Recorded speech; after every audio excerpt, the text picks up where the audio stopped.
Most IELTS students panic during part 2, but not after today.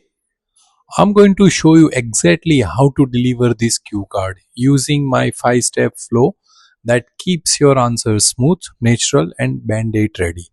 Let's jump straight into it. You will start with a simple introduction, then give a brief background using a higher level tense. After that, we build the main story with clear details, followed by your personal feelings. And finally, we connect it smoothly to the present or future. This structure keeps your ideas organized, your delivery natural, and your grammar range impressive. Exactly what examiners want. If you struggle to find ideas for good habit cue card, don't worry. I'll show you the real powerful example that can instantly boost your fluency score. As per my 5-step flow, let's talk about step 1, that is introduction. I believe good habits shape our personality and help us to grow in life. One such habit I really admire in my friend Sudesh is his daily routine of reading BBC News from the UK.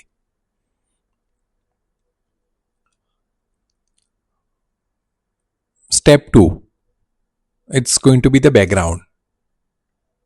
I have known Sudesh for nearly 15 years since our school days.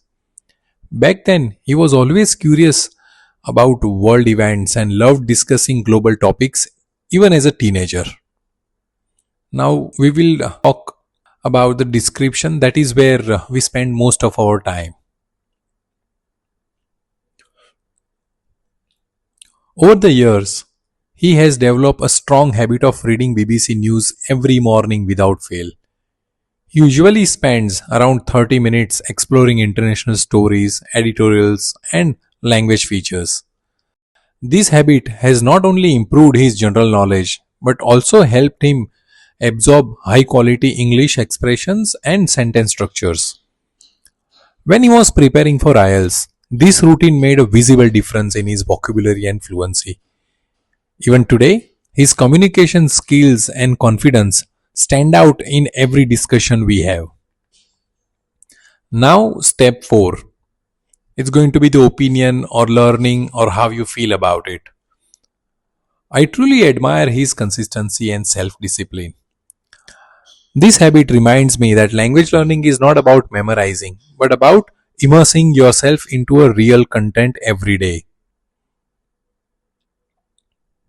Step 5, future or modern connection.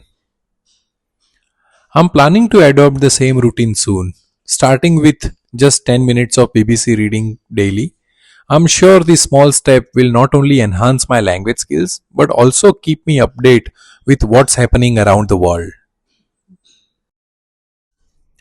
And before you go, here is one last tip to help you get even closer to that band 7 plus. Make sure you learn 5 to 6 strong topic specific words for every cue card so your vocabulary really stands out.